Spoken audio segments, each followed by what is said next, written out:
You get some stuff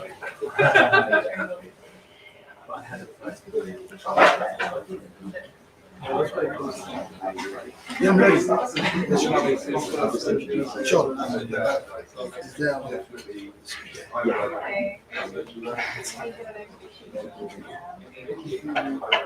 Hi everyone, I think we're going to go ahead and get started.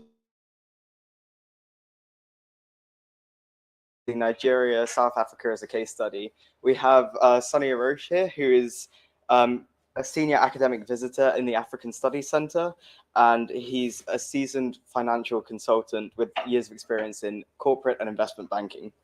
He's consulted for the private and public sectors in Nigeria, South Africa, and other African countries. Sonny has a distinguished CV, including serving on boards in banking, oil, gas, and electricity and power sectors, and we're very pleased to have him speak to us today. So, leave it to you. Thank you.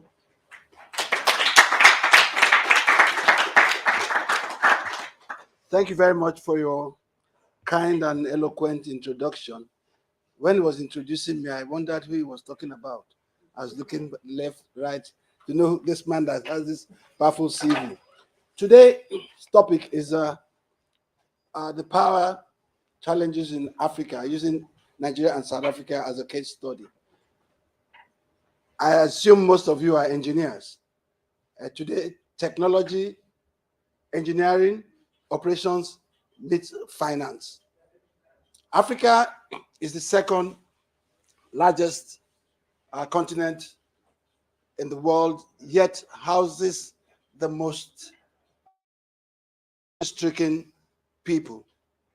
Lack of financing, lack of healthcare facilities, lack of electricity power, and lack of so many things.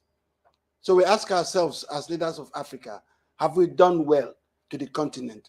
Have we done well to a continent that is rich in human resources, also in mineral, natural resources?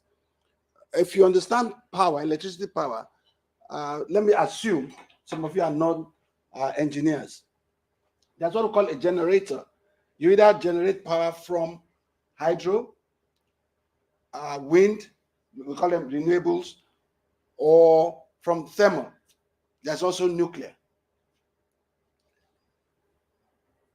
The generator is generated by either hydro, water, or thermal, gas, through turbines. It generates and passes through what you call a transmission. The transmission for a generator is a cable, an armored cable that goes to your dashboard, which distributes power to residences and businesses, to put it simply. But when you talk about a huge electric power, like for UK, Nigeria, or South Africa, you have different forms of generating companies. We call them GENCOs, generating companies. The GENCOs, like I said, either thermal, hydro, or renewables. They generate power and send to the transmission company. A transmission company is it's the company that we use three words: wheels power, evacuates power, or transmits power. Very high electricity rate. It uses about, as in some countries you have 330. In some other countries you have as high as 800. And those ones are called the superhighway. You find them generally in China, in the US, and I think to an extent in the UK. So why is Africa challenged in electricity? Nigeria, with a population of 200 million people, with a GDP, gross domestic product, of about 450 billion US dollars, whereas South Africa has a population of about 50 to 55 million people, yet South Africa generates about 48 to 50 thousand megawatts of power. Nigeria, with 200 million people, at best, let's say at best, generates 6,000. So what's that per capita? Electricity per capita? Very, very poor. What are the challenges? The challenges are financial. The countries, African countries generally do not have the finances to build huge electricity equipment. And also, people expect that electricity should be cheap. They think that is their right, their human right to have electricity at their beck and call without paying. Of Nigeria, we had what we call a vertically integrated power system that had the GENCO, the transmission company, and the distribution companies, DISCOs, integrated in what was called NEPA, Nigerian Electricity Power Authority, that now changed the name, nothing changed, but just change of name from NEPA to Power Holding Company of Nigeria, PHCN, all totally integrated under one management, under one board of directors. Then sometime in 2005, the federal government said, no, what is international best practice for generation, distribution, generation, transmission, and distribution of power? They said, let's do it the way the rest of the world does it, to unbundle the three components of power into a standalone generation company, GENCO, one transmission company in the middle, and distribution companies. We found out that you have regions. Nigeria is a huge country of about 30 million kilometers of expanse of land. We have the north, we have the middle belt of Nigeria, then we have the south. So what happened was that you have hydro, we have Jeba, we have Sioro that are on hydro from the high flow of water from, I think, Futajelon, somewhere up north in Nigeria, of Africa. So we now have 6 generation companies, all independent, owned by private investors. It was privatized and some were concessions because they are huge national assets. Then the federal government of Nigeria decided to keep the transmission company because it's a security asset. If you know what's going on in Ukraine and Russia today, Russia is bombing most of those states, and they're targeting the transmission company because the transmission company is a live wire of any electricity system. Let's liken it to a brewery, or let's say a brewery, or any manufacturer. The company factory manufactures the goods. Call it beer, call it Coca-Cola, whatever it is, they're manufacturing it. They need a transporter that would move the goods and whatever they produce to the market. So the manufacturing bit of it, liken it to the generation companies. Then the transporter that moves the goods to the end user is the transmission company, and the marketers that retail these products are distribution companies. So Nigeria has a total of 11 distributed in different parts of the country. You have Abuja, you have Lagos, you have Enugu, you have Port Harcourt, you have Kano, you have Kaduna, you have Yola, Ibadan, and so on. So we now that Africa is large. Africa on record has 54 countries that have been recognized by the United Nations. So, and you have regions in Africa. Where I come from Nigeria. We have the regional hub, which is called ECOWAS, the Economic Community of West African States. So we have developed within the ECOWAS region that has Nigeria, Togo, Benin, Burkina Faso, and so on, about, I think, 10 countries in that block. We now formed what we call the West African Power Pool. Well, Nigeria is supposed to be the big brother in that pool because we fund the ECOWAS more or less. So we supply power to some of our neighboring countries who cannot afford to generate their own power. So we have the West African pool that's always chaired by a Nigerian. So in power, those of you who have done it, who are studying electrical engineering, you know that when power moves from point A to point B, there are technical losses on the way. Technical losses. So in electricity, you have what we call ATC all over the world. ATC stands for aggregate technical losses. Okay. But in Nigeria, we have added another C at the end. So we have ATC and C. The C in Nigeria is peculiar because people, that's what we call collection, a loss. People don't want to pay for power. People bypass the metering system and they loop, they steal power, they steal your product. So that adds another challenge to people who have in a huge privatization that costs close to 50 billion people paid. So when you're producing any product and there's high theft, and there's a problem. Then again, there is wrong pricing of electricity. How do you price electricity? We price electricity via tariff. If you get a bottle of a soft drink, it has maybe 75 cl or 50 cl. It is infinite and there's a price for it.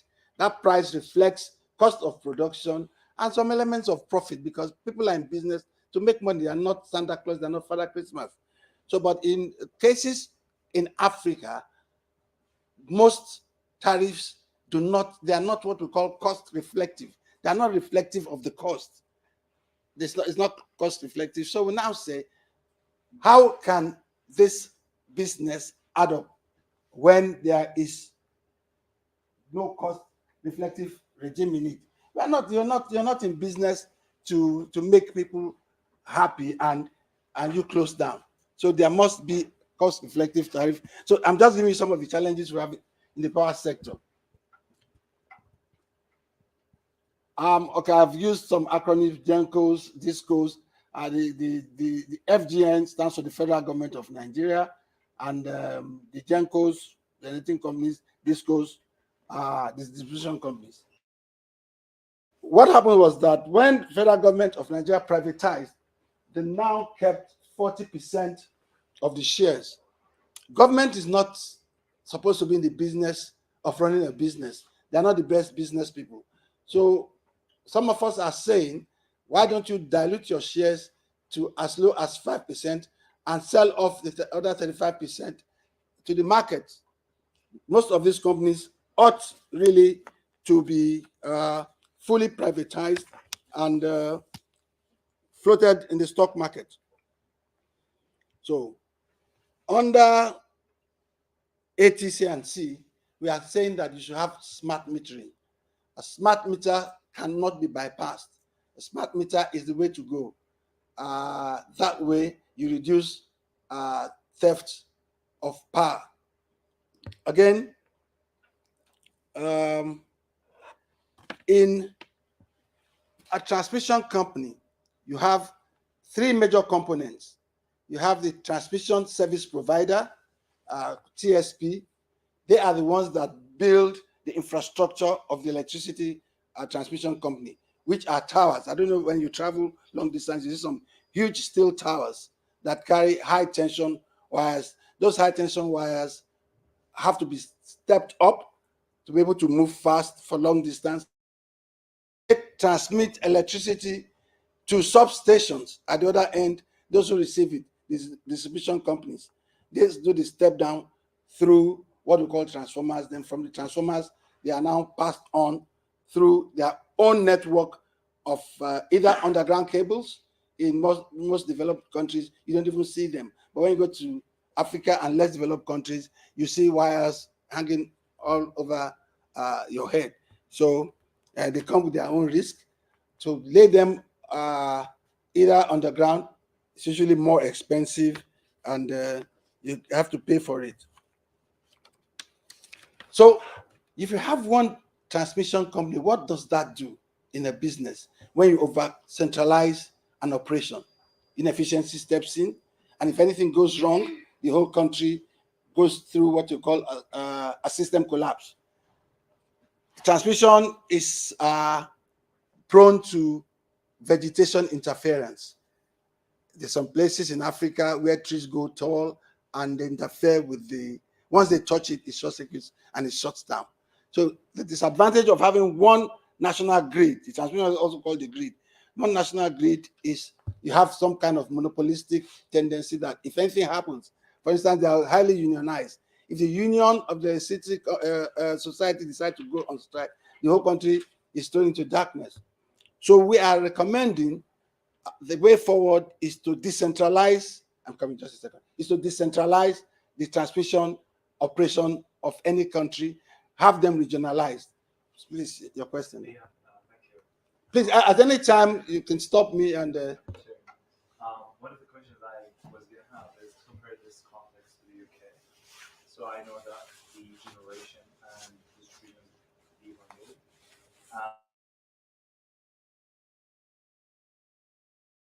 It's at the same time comes under the national grid. So how does this come into play if you compare the UK context to Africa? Okay, the UK context is unbundled, right? But Nigeria and most African countries are not unbundled. They are together. They are vertically integrated. They're integrated, right? For instance, think some areas in the UK have their own mini grid. They are called mini grid. And some areas also, like in the military, most militaries have their own what we call embedded power. They do their own generation, they transmit for security reasons. That is, for Africa, we haven't reached that stage. That's where we are trying to go to. That's what we're advocating that we want to do. My kind of small argument is that even though the UK is debundling, or has already debundled its electricity sector, the transmission lines are usually very sensitive, and it usually has to be supervised by a single entity.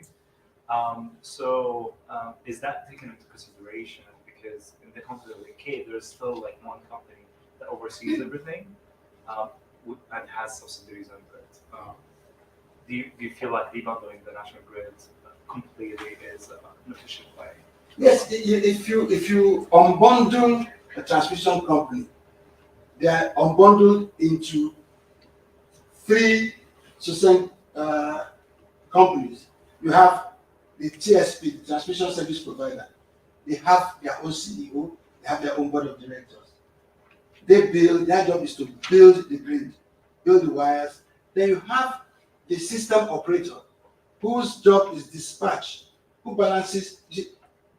Here the light is steady, is stable. But if you go to some underdeveloped countries, it's not stable. It's like when you used to tune your transistor radios in those days.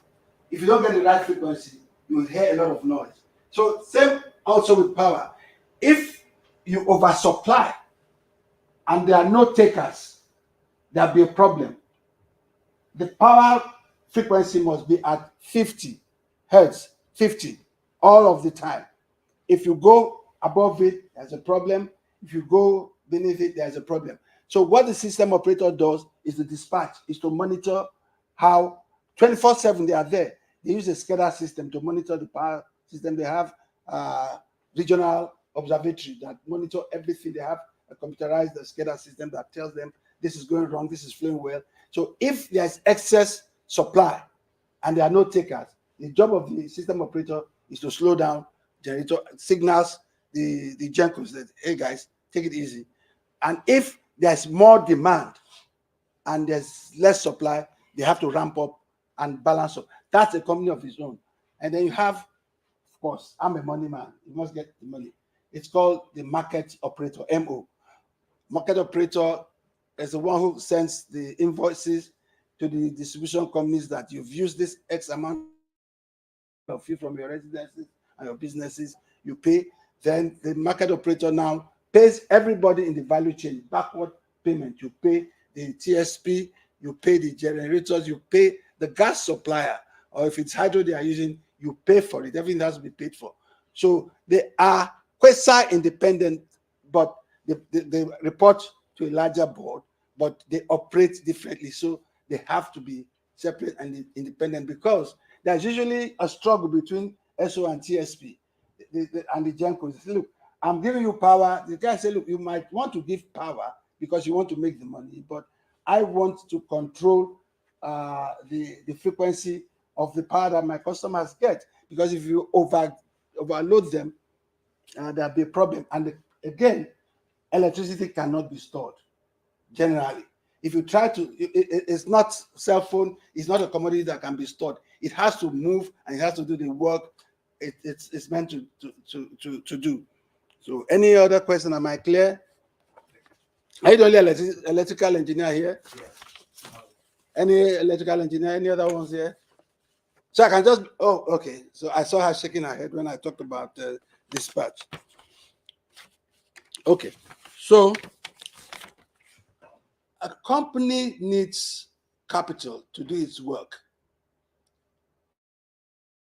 Who bought the companies when they were privatized borrowed heavily from the banks. And when you borrow from the banks, you are paying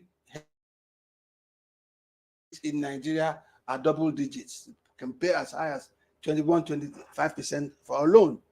So if you get a good financial consultant, what I'll say to you is your leverage should not be more than 50-50. That means you bring 50% equity into the business and you can borrow 50%. But what happened in the case of Nigeria? A lot of them borrowed 70%. And the numbers are not adding up. Out of the 11 distribution companies that were privatized, one, Yola declared force majeure. Force majeure means that, hey, I can't have this. Then the government, through the privatization agency, now took over 3 other distribution companies. But ab initio, when I was executive director of finance in transmission company, I kept telling them in every power sector meeting we had, I said, your leverage is too high. There's no way this business will add up if you're borrowing 70% from the bank and you're only putting 30% equity. It's not going to add up. So what I advise government to do is, listen, your 40% equity in the business, recapitalize it.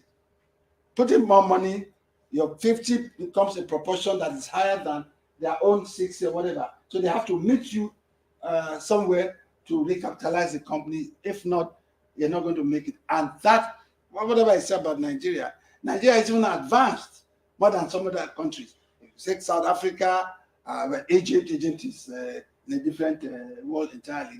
They are almost advanced. South Africa is quite advanced, except now they've started having problem with their frequency and their dispatch, and they've started load shedding there. So I don't know. So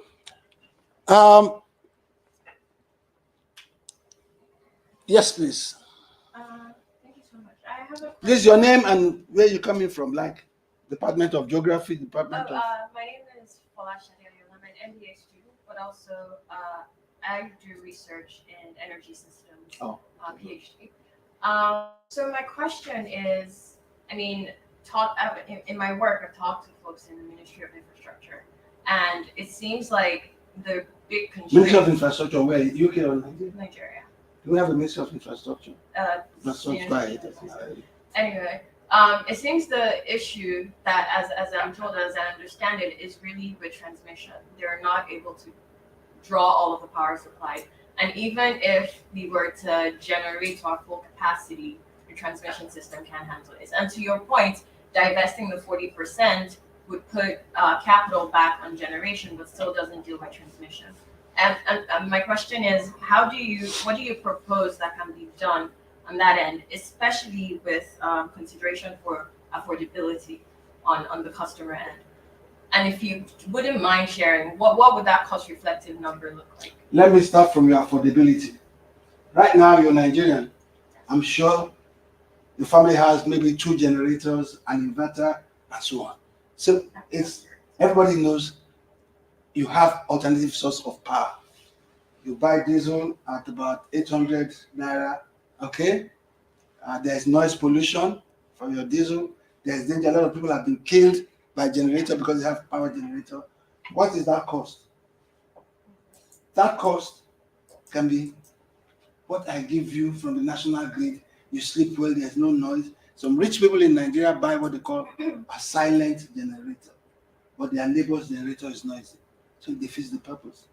So that cost that you are, it's called off-grid cost, right? It's what you just give to government, and you don't buy diesel, you sleep well, no noise pollution, no air pollution, and you're healthy, you're fine. Now, on blame game, there is a value chain. Everything must work in sync. If you get the right people in authority, the government, business, and business people, we're beneficiary of privatization of the banking industry. The banking industry is there to make money, and you get the best. But when government handles things, everybody's business is nobody's business. It's government. Government is nobody. It's amphibious, it's amorphous, it's nobody. So it is not transmission. We should stop the blame game and see. Did they ever tell you that at times the distribution company say, look, we don't want power? Yes. We call it load rejection. Yes. I don't blame anybody. I want us to sit down, have a holistic approach to it as a government, as a country, and take our country and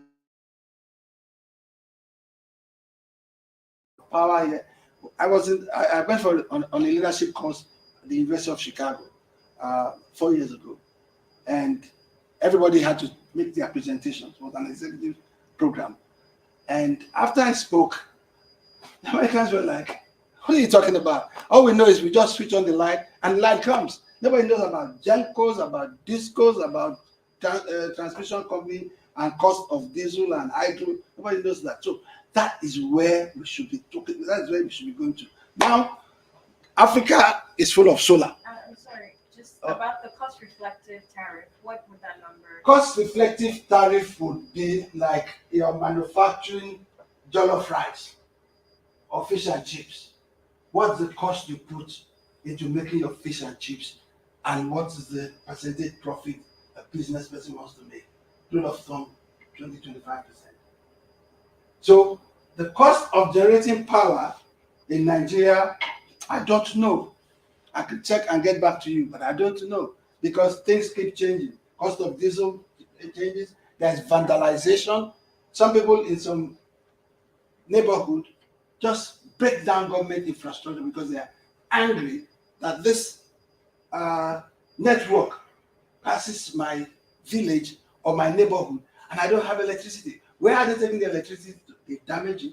They damage, it's terrible. So we are saying, can we get drones just as they steal crude oil? Can we stop them from stealing electricity?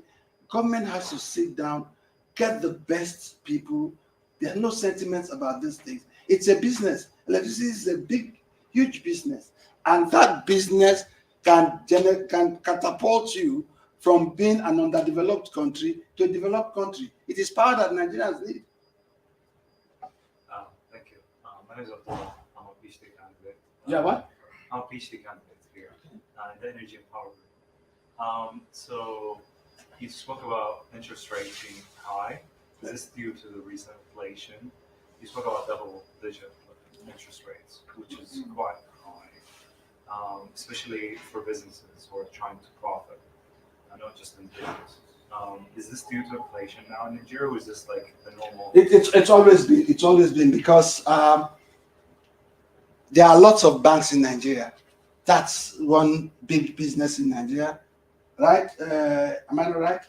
There are lots of banks in Nigeria. They're making money, and the source of getting deposits, the interest rate of every country is a reflection of the deposits and the M1 you have, the money you have deposited in the bank.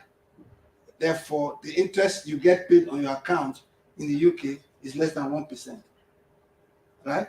And if they're going to lend, they can't lend anything outrageous. They have to stick within the single digit. So that's it. There are lots of banks chasing after the same money. Therefore, they pay depositors high.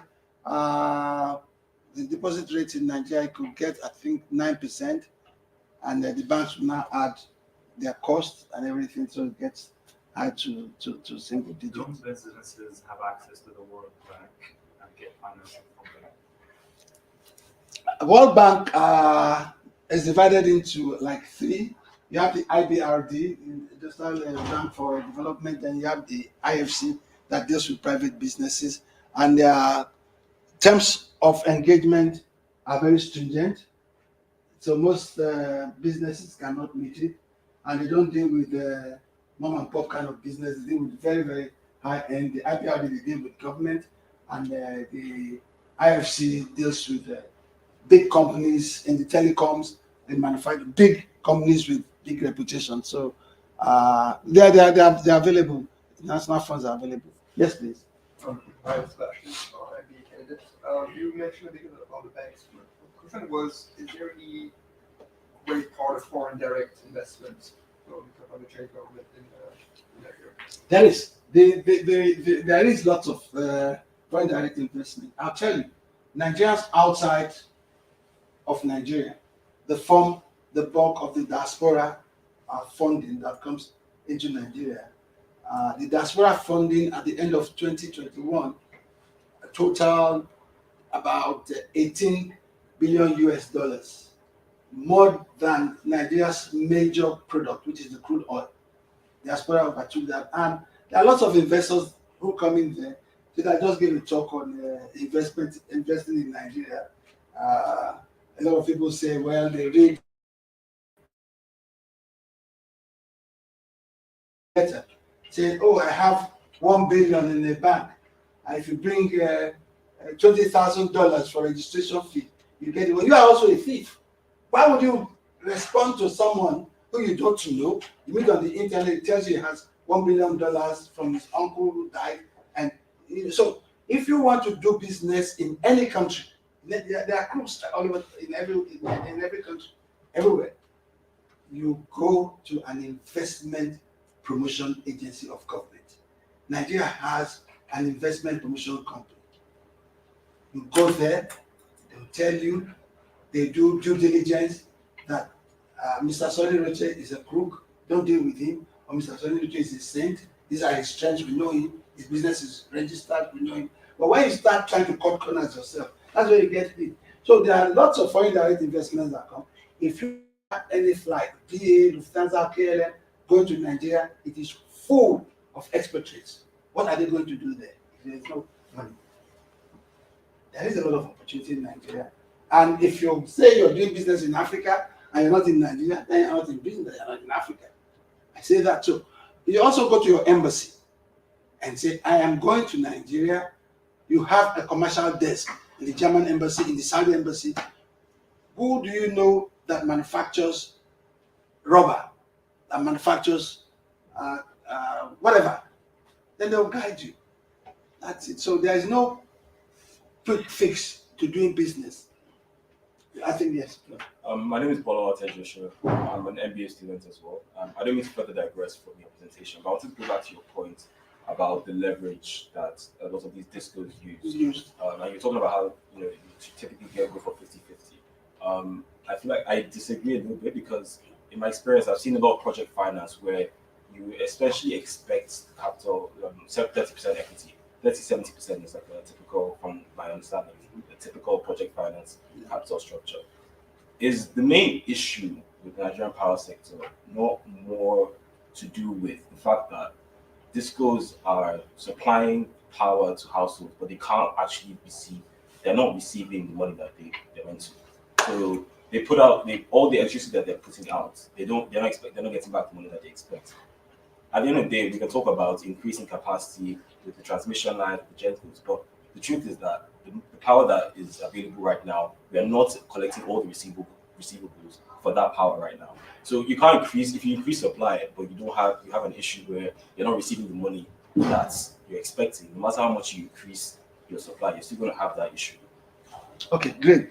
Your quarrel is with the 50-50 debt to equity ratio, right? I mean, that's what, yeah. Like, that's one, yeah. And that's the key of but my main point is that isn't the issue more to do with the fact that we're not receiving the appropriate amounts that we're meant to for payments? You see, when you put in equity into a business, it will take the kind of shock you're talking about, isn't it? But if the bank expects you to repay your loan and you have these challenges of not of collection, if you had put in a lot of equity, it will cushion you down. But let me answer a question strictly. Power is a very, very specialized business. And power has never been privatized in Nigeria and in so many African countries. A lot of people who invested in this power business thought it was like cell phone, GSM. A company came from South Africa called MTN. They've made lots of money from GSM. So those who missed out of telephony thought that power was the next MTN, failing to understand that power is entirely different. You cannot stop power and you have collection losses. Cell phone, if you don't pay, they cut you off. But we haven't reached the stage where you can cut off someone. You go to their compound, you have to go to the compound where the meter is to try to remove it. And a lot of people own dogs, and Africans are scared of dogs. So once you release your dog, they won't come to read the meter. And those discos should get together to have an enforcement. I talk to them, like I'm speaking to them. Get a company that enforces collection. You can't be everything to everybody at the same time. Get people to collect your. That's why I said we added C to the aggregate technical, commercial, and collection loss. Collection is not in any. If I don't pay my bill in summertime, they'll cut me off. Am I making sense? Yeah, you're making sense. Yeah. More to do with connection rather than capital structure. Like you said, you can, if you increase more equity, that year you have a buffer, but it's not really solving the problem because in the long term, like as an equity holder, you're still going to suffer from not making enough revenue. Then Joshua, you are from a business family. If they do not pay your family money, you know what to do. I mean, you can't run a business and say I cannot collect money. It doesn't work like that. Man comes from an entrepreneurial family. Yes, please. Yola, I thought you. I think you recently spoke about the market operator. I think that's what he does, right? The market operator collects the money from the discos. They don't get it in their hands. They just collect the money that. So, good question. It ties down with yours. I was finance director of the entire TCN, and market operations also work closely with me, and I have some of my general managers in market operator. You send an invoice of say $1 million, and you get 10% payment. But I was excited with Nigerian Republic and Lagos. I give them a bill of $1 million. They pay $1 million. No argument. No much talk. Discipline, market discipline, and there are market rules also. In the electricity market, you have the grid code. You have the market rules. There are rules, but people are just indisciplined to abide by the rules. Because if you have an invoice, the market rule says you must pay 100% of your invoice. But they don't pay, and there are lots of dynamics because the owners of these companies also are very powerful people. You can flex your muscle in Africa. There's no big, so that's yeah. I'm just curious as to what your proposal would be for enforcement on the distribution side, because it would take, the way I imagine, it would take a lot of capital. I mean, I recall there was this big push for moving from postpaid to prepaid metering, but of course there's still the issue of making sure that all the customers are on these meters. You mentioned smart metering earlier. There's a lot of illegal connections that are being done. I'm guessing it would take a lot of investment, a lot of capital, and a lot of labor to get to all the remote parts of the country and kind of reinforce that. So my question is, do you have a proposition for dealing with that bottleneck on the transmission side? I said smart metering. Smart metering cannot be tampered with. If you try to tamper with smart meters, it will ring an alarm in your office, and your enforcement officers will know the exact location of the meter. See, electricity business is for deep-pocketed people, and it's the gestation period where you start making profit is like 30 years. 25, no, I'm sorry, between 15 to 20 years. That's when you start seeing, you put in a lot of money into it. You put in a lot of money. It's not like GSM. That's the mistake people make. So solution now. We need to improve the technical skill of our engineers. A lot of products, there's a lot of corruption in the system. A lot of products are not the best. They are not ISO compliant. They get cheap cheap equipment that the breakers, they just give way. The kind of wires that we have, the connecting wires are inferior. They break easily. So you really need to have serious.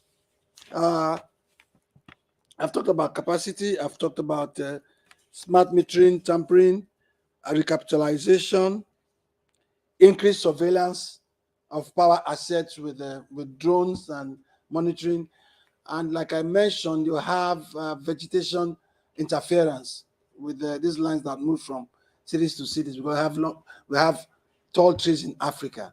So normally you have helicopters that have something like a scissors underneath them, and they also monitor the performance if there is any breakage. You will not believe that we had 4 helicopters that monitor the grid. Somehow the 4 of them just packed up. Why? Corruption. Because people don't want you to know what's going on in the field. I've talked about regional. I've talked about Africa is full of a lot of energy, plenty of hydro, and you cannot believe, you Google it, Nga, Grand Nga. Nga is somewhere in DRC. Nga is INGA. Nga is supposed to produce over 40,000 megawatts of power. It was commissioned in 1961. It is still under construction. Africa, why? You ask yourself why? Since 1961. We have in Nigeria, Mambila. Mambila is supposed to give out an output of 3,050 megawatts of power. It was commissioned in 1982. We have still not paid compensation to the people who occupied the place that say, okay, we want to relocate you, you got to move. Still haven't done it. So, solution, get these things going. There's also what you call eligible customers. Eligible customers are customers that are high demand. They want high demand, are like steel rolling mills, the hospitals, people that require minimum of 2 megawatts of power. They are called eligible customers. So they tap directly from transmission from 11 kV and I think 32 directly. So they don't have the challenges of going through the discos. The discos are not happy. The discos said these eligible customers are those who can afford to pay. And why are you giving them power directly from transmission company and from transmission company, thereby depriving us of their custom and of their payment? So has anyone learned anything new? Is there anyone who hasn't learned anything new about power in Africa? Please raise your hand. Let me see if I can make it up to you. You haven't learned. What haven't you learned? What do you expect to learn? What I learned. Oh, I said, is there anyone who hasn't learned anything new? At least one thing new. No, sorry, I'm the Oh, you're opposite. You've learned something new. everything was new. So Everything was new. What did you study? I'm a master's in comparative social policy. Okay, fantastic. So when you're doing social policy, you know that power is key for development. Yeah. Very, very key. Yes, please. I'm sorry to hog the conversation. I just also like to get your thoughts on something. So you mentioned earlier that Nigeria exports power. We still do West African Power Port. And I just Googled it. It's a little over 10% of total generation, right? We're exporting. And also that takes a bunch of our transmission resources. And thinking about the reason why we got into those agreements, it's because, we all share the River Niger and we're preventing them from damming it upstream. So we generate and then send.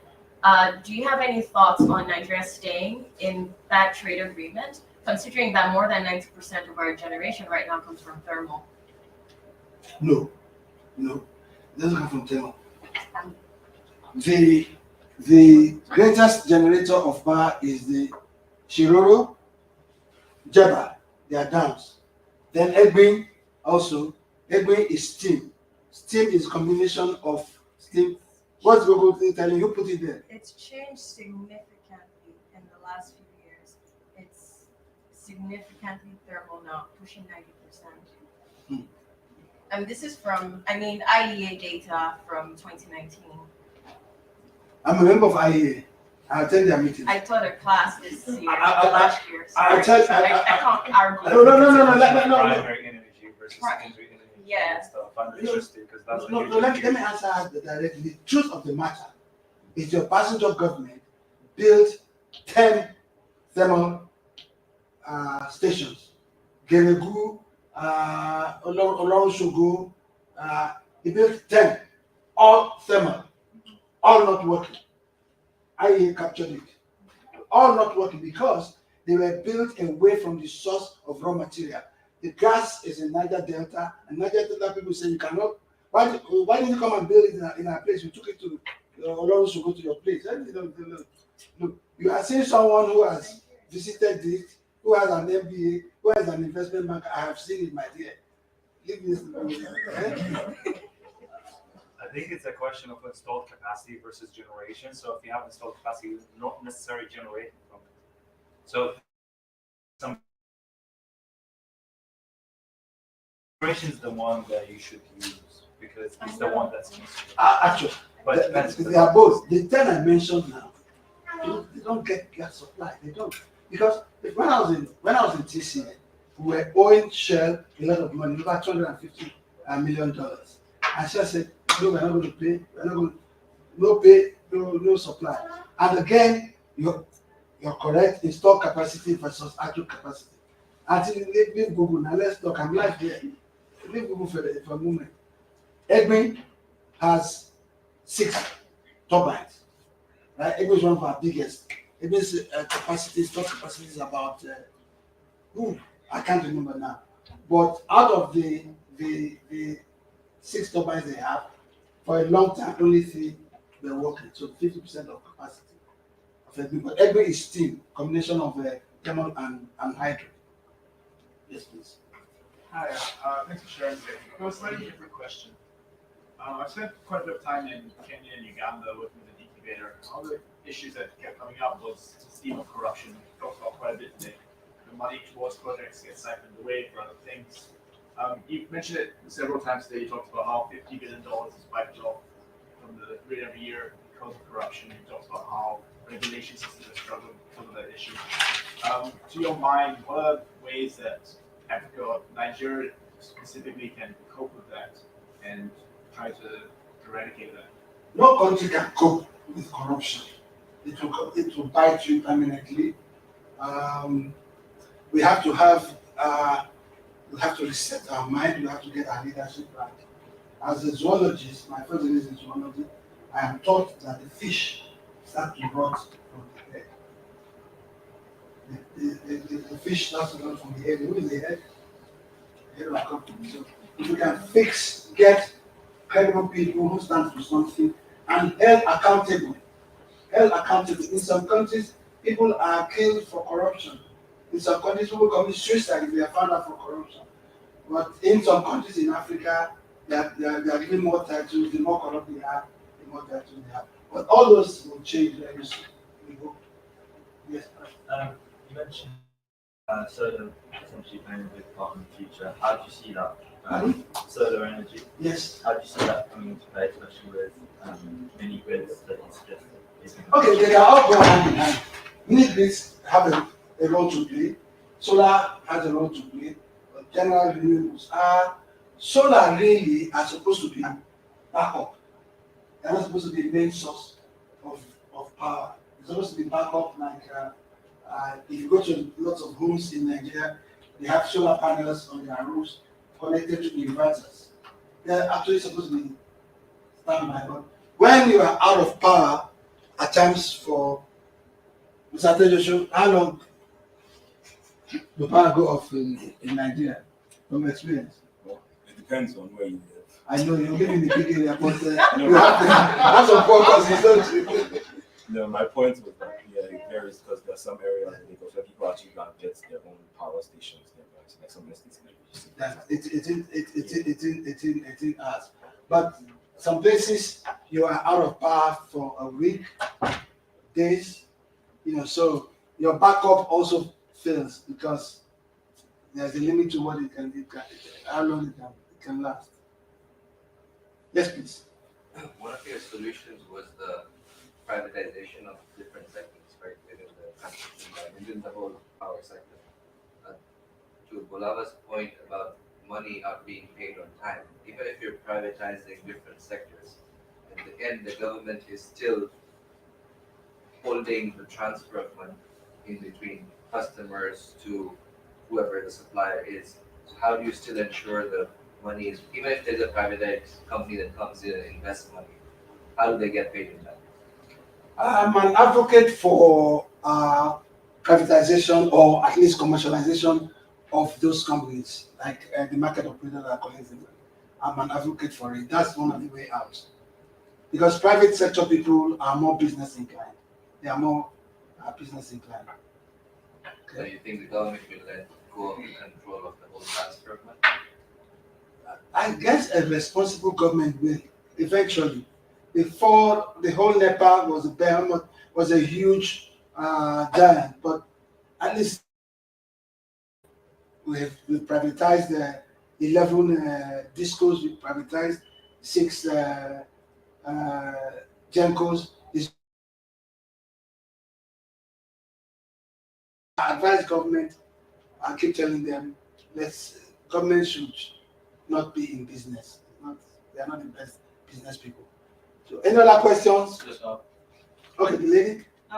My name is Adiola, and I'm from the Department of International Development, studying economics and development. And I know so far we've spoken about different forms of energy, and you've spoken about the lack of electricity supply within Nigeria and the issues surrounding that as well. But I wonder how, and I don't know if I missed it at the start, but I wonder how this comes into play when you look at a lot of talk on climate change and the sustainability and looking at the environment as well. I wonder how that comes into play when you look at energy or the electricity sector moving forward for Nigeria, and also incorporating that with the supply, because I know Nigeria needs to spend about $10 billion annually to meet the net zero by 2060, and I don't see the feasibility right now. I see the two of you are students of International Energy Agency.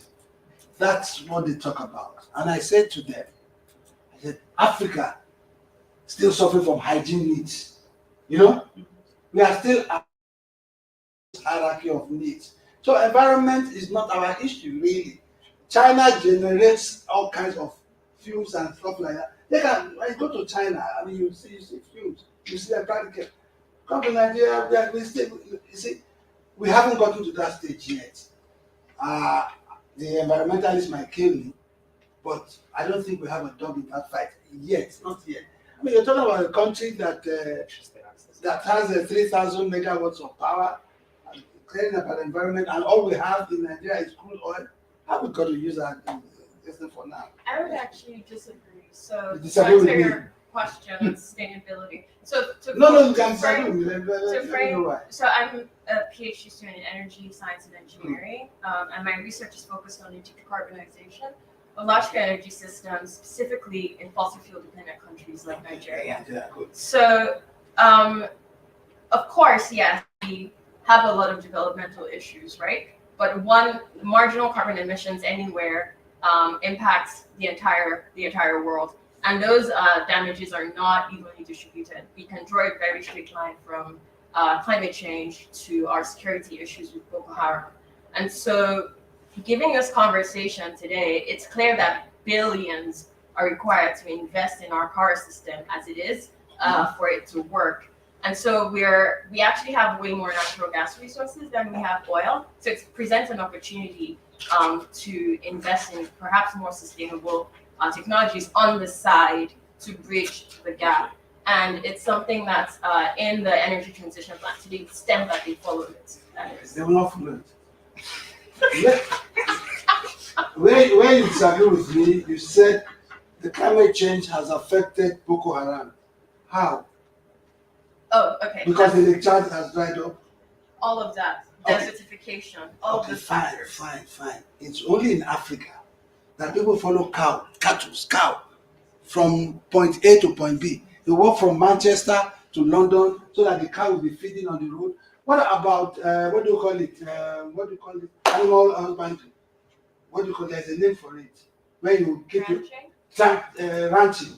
What about ranching? There's no water in the Chad. You sink a borehole in a ranch and give them water. Israel has irrigation. They have. You can't go to Israel and say there's no plantain because there's no plantain season. You must conquer your environment and check the statistics of those who are polluting the world. Check the statistics and find out where Africa stands. I don't need to. I completely agree with you, but it's not a question of who's polluting, right? It's a question of who's being impacted the most, the amount of capital and investment that needs to go, and how to most efficiently deploy that capital in a way that's benefiting developmentally the people that need it the most. Well, let those who pollute the environment first start showing example, leadership. We must take leadership. We have an existential problem. Yes. We have an existential problem. I agree with you. I went to university in Nigeria. From you did? Yes. University of Lagos. Ah, okay. Your first choice. But I went to University of Nigeria. The only university that's called after the country, University of Nigeria. So what I was going to say is that things are degenerating in the country because we are not focusing on the right thing. And in the University of In the department. in the room where you slept, In what? 6, 8 in a room meant for 2. Those things are not right. Those things are not right. You know, we just have to. I mean, you're doing development economics. These are the things we have to start thinking about Africa. Africa is the richest. Recently, we found lithium. We use lithium for making batteries. You know. So, but you see someone is president at 92. He lives in Switzerland. His country is Cameroon.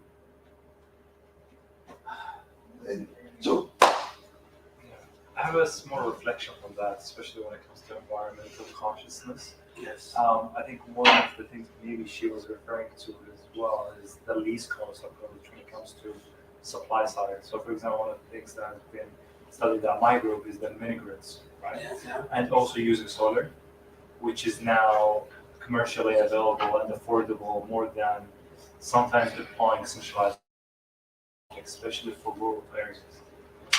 So do you see that happening in the context of Nigeria, especially that we're looking at Kenya, for example, so we're making big leaps. So what's your reflection? Oh yes, we have a whole agency called Rural Identification Agency in Nigeria. You know, and they handle that. That's. Yeah. Any other question? I've been talking for 1.5. No water. Talking to very intelligent people with PhDs. Just have to be on your tools. Are you going to come back to Nigeria? Good. My current work is with the energy transition office. I see. Okay. That's good. Good to have you back. That's my name. Google me. I've written a lot of articles, even on climate change, and Nigeria should be ready to do it. But you know, you read my article online. Yes, please. So my name is Samson. I'm from the African Research Center. So looking at the current problems as it is right now, for me, I don't know what your opinion is, but I think science and technology and advancement, should go hand in hand with distribution. For instance, a practical example would be, say, for example, in my house, I get my bill from say Beyond or one of the energy companies. Yeah. I get to pay by direct debit. Yeah. Like that, and it saves overhead costs. Yeah. Of course, as opposed to Lagos, somewhere where they bring the vehicle bill, which is not sustainable. They're probably estimated. People have to chase you to pay it, or you have problems of collection, all of that. So I'm thinking, how can we get from where we are right now to here, where I know there's a lot of differences in terms of the official to unofficial sectors, the stakeholders and all of that. Thank you very much. But what is your solution from getting from that to this? Thank you very much. See, that's a caring man. Thank you very much. I'm responsible for the site, so Oh, it's my okay, role. okay. Here in advanced economies, there are companies that buy bulk. They buy bulk electricity and redistribute.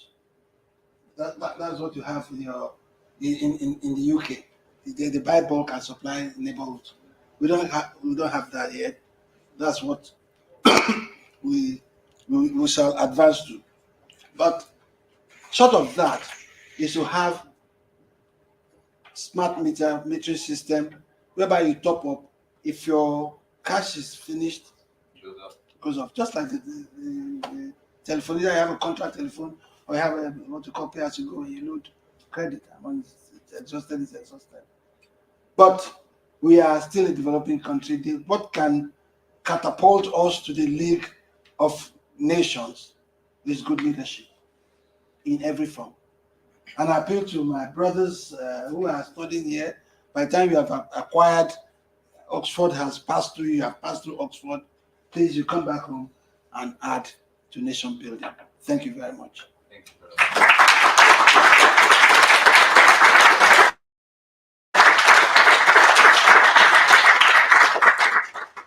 Thank you. Thank you very much, Sonny. So we'll have some time to network and chat if you have any more questions. And there should be pizza arriving soon. I mean, really, it should be here already. But yeah, thank you very much. Sure. Make yourself comfortable.